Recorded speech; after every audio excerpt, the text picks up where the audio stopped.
आज की हमारी कहानी आधारित है द पावर ऑफ साइलेंस। व्यक्ति जो काम चुप रहकर जाता है वो बोलने वाला इंसान कभी नहीं कर पाता। तो चलिए दोस्तों शुरू करते हैं आज की अपनी एक नई सीख। बोलना ही हमें अपने भीतर की ओर लौटने नहीं देता। Buddhist story on silence, power of silence. मौन पर बुद्ध कहानी। आश्रम के सभी बच्चे जब दूसरे कामों में लगे होते थे तो एक बच्चा एक कोने में बैठा चुपचाप अपने आप में खोया रहता था।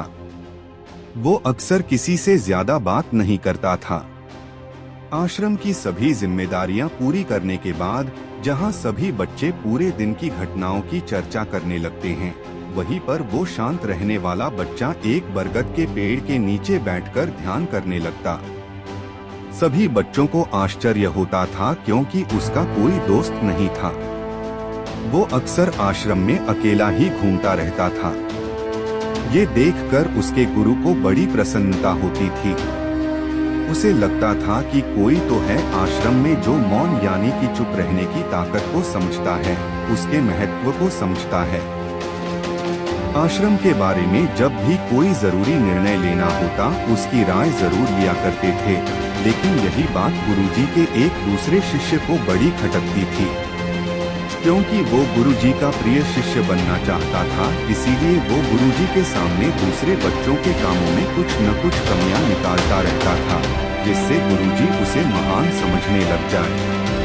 अक्सर वो अपनी जिम्मेदारियां पूरी तरह से निभाने का दिखावा भी करता, चाहे उससे कोई सलाह ना भी मांगे, लेकिन फिर भी वो उन्हें अपनी सलाह देता रहता था। वो बहुत ही बातूनी शिष्य था और आश्रम के दूसरे सभी बच्चों में बहुत प्रसिद्ध भी था, क्योंकि वो सबसे हंसी मजाक करता रहता था। उनसे दिन भर बातें करता रहता था, इसीलिए उसकी सबसे दोस्ती हो गई थी। लेकिन जब आश्रम के गुरु उसकी राय न लेकर दूसरे बच्चे की राय लेते थे तो ये बात उसे बड़ी खटकती थी।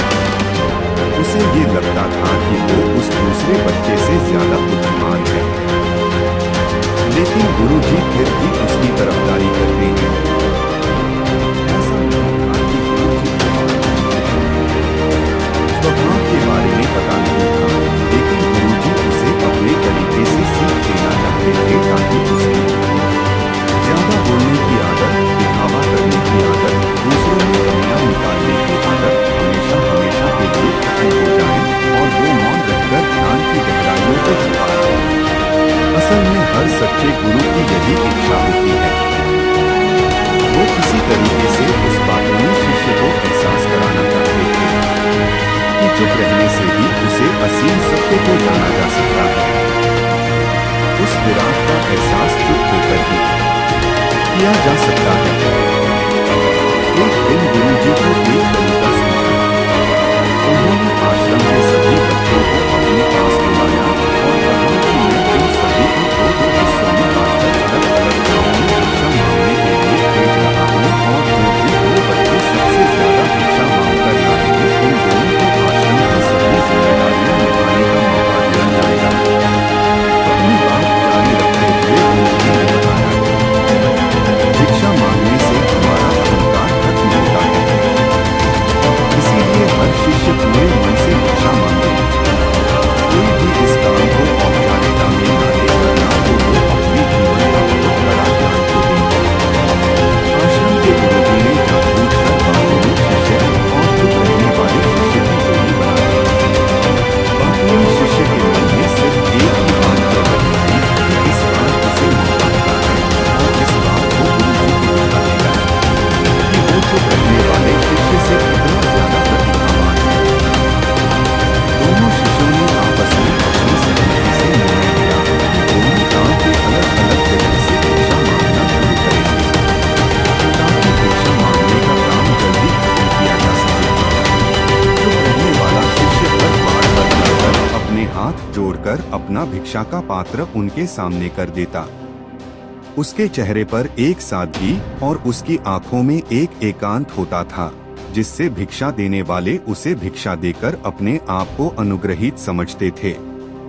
वहीं पर दूसरा बातूनी शिष्य हर द्वार पर जाकर उनको कुछ ना कुछ ज्ञान देने लगता था, जिससे ज्यादातर लोग उसे बिना भिक्षा दिए ही लौटा देते थे। पूरे गांव में भिक्षा मांगकर जब दोनों गांव के बीच में मिले तो बातूनी शिष्य ने देखा कि चुप रहने वाले शिष्य के पास उससे दुगुनी भिक्षा थी। ये देखकर उसे मन ही मन बहुत ठेस पहुंचा। लेकिन जब वो दोनों भिक्षा का सामान लेकर आश्रम की तरफ जा रहे थे तब बातूनी शिष्य को एक चालाकी सूझी।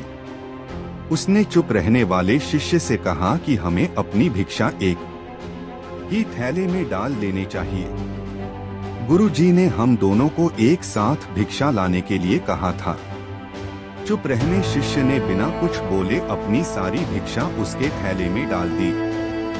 बातूनी शिष्य मन ही मन बहुत खुश हा रहा था कि अब गुरुजी का ये पता नहीं चलेगा कि ज्यादा भिक्षा हम में से किसने मांगी। उसे लग रहा था कि गुरुजी मुझे इससे कम प्रतिभावान समझेंगे, इसीलिए उसने ये तरकीब लगाई। सभी शिष्यों के आने के बाद संध्या के समय जब सभी की भिक्षा तो ली गई तो इन दोनों शिष्यों की भिक्षा सबसे ज्यादा निकली।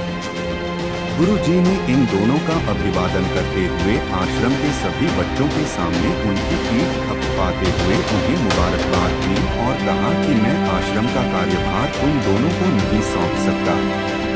इससे आपसी मतभेद होने का खतरा रहता है, इसीलिए तुम दोनों में से जो ज्यादा भिक्षा लेकर आया है आश्रम की जिम्मेदारी उसे ही सौंपी जाएगी। जब उन्होंने उनसे पूछा कि तुम में से ज्यादा भिक्षा कौन मांग कर लाया था तो बातूनी शिष्य ने कहा कि गुरुजी ने इससे दुगनी भिक्षा मांग कर लाया था, लेकिन मुझसे गलती हो गई कि मैंने वो दोनों भिक्षा एक ही थैले में डाल दी। मुझे नहीं पता था कि आप ऐसा निर्णय लेने वाले हैं, वरना तो मैं अपनी शिक्षा का पहला गलत निर्णय। इस पर गुरुजी ने चुप रहने वाले शिष्य से पूछा कि क्या तुम इसके बाद से सहमत हो? क्या तुम इससे कम भिक्षा लेकर आए थे? ये सुनकर चुप रहने वाले शिष्य ने कहा कि गुरुजी मेरे पास ऐसा कोई साधन नहीं है जिससे मैं ये साबित कर पाऊं कि मैं इससे ज्यादा भिक्षा लेकर आया था। असल में ये उल्टा हो रहा है, जो भिक्षा में लेकर आया था वो मुझसे आधी भिक्षा लेकर आया था और इसी में ही मुझसे भिक्षा एक थैले में डालने की बात कही थी। आश्रम से कुछ दूरी पर एक पहाड़ी थी जिसके पीछे सूरज अभी संध्या के समय ढल रहा था। गुरुजी को तो पता था कि सच कौन बोल रहा है, लेकिन बाकी बच्चों के सामने सच साबित करने के लिए उन्होंने उन दोनों से एक सवाल पूछा कि पीछे पहाड़ी पर उन्हें क्या दिखाई दे रहा है। यह सुनकर वाचाल शिष्य झट से बोल पड़ा कि गुरुजी पहाड़ी के पीछे सूरज अपना रंग बिखेर रहा है। आसमान में लालिमा छाई हुई है। ये बहुत ही सुंदर दृश्य है। वो तो और भी बहुत कुछ कहना चाहता था, लेकिन गुरुजी ने उसे चुप करते हुए दूसरे शिष्य से जवाब जानने के लिए जब उसकी तरफ देखा तो उसकी आंखों में आंसू भरे हुए थे। श्रद्धा, भक्ति और प्रेम से उसकी आंखें भर आई थी। गुरुजी को उससे पूछने की जरूरत ही नहीं पड़ी। गुरुजी ने सभी बच्चों को संबोधित करते हुए कहा कि मैंने सवाल किया था कि पहाड़ी के पीछे तुम्हें क्या दिखाई देगा। ज्यादातर लोगों को यही दिखाई देगा कि एक बहुत सुंदर दृश्य है, लेकिन मुझे फिलहाल उसे महसूस किया जा सकता है और सामने वाला उस सुंदरता को आपकी आंखों में देख पाता है।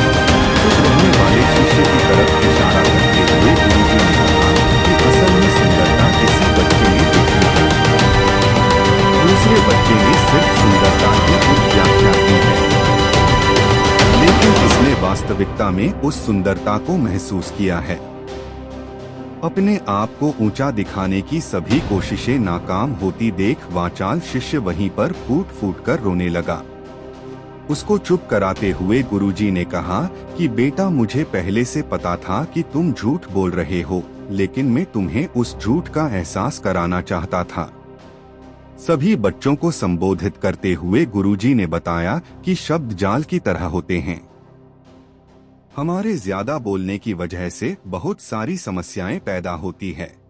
जब कोई आदमी एक बात को बढ़ा चढ़ाकर बोल देता है तो उसे सिद्ध करने के लिए वो शब्दों के जाल में फंसता चला जाता है और इसी वजह से अंतर्मुखी होने की बजाय वो बहिर्मुखी होता चला जाता है।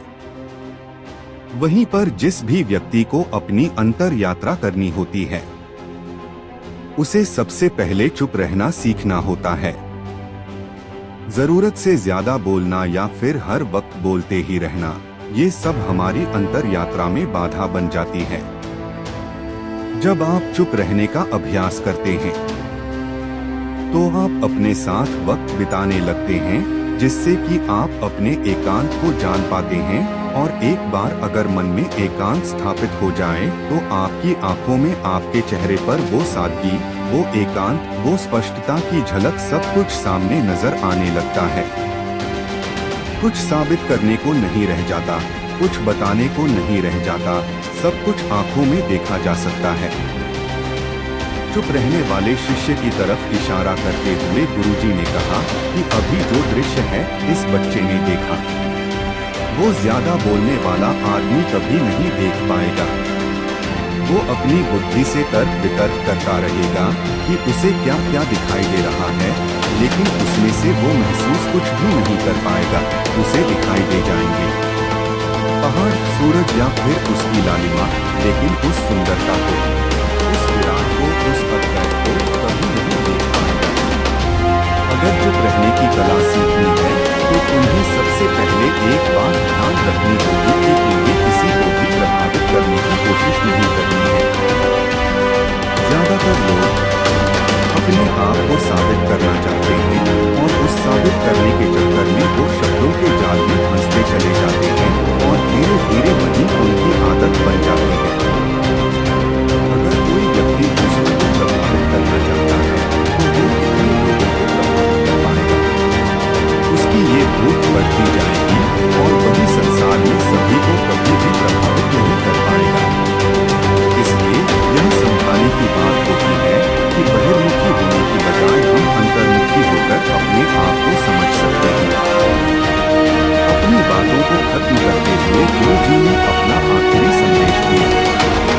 उन्होंने बताया कि अगर कोई व्यक्ति ज्यादा समय तक चुप नहीं रह सकता तो उसे थोड़े समय से अभ्यास करना चाहिए। निश्चित संकल्प लेकर किसी व्रत की भांति दिन में कुछ समय या फिर हफ्ते में कुछ समय या फिर एक दिन चुप रहने का अभ्यास जरूर किया जाना चाहिए। इससे हमारी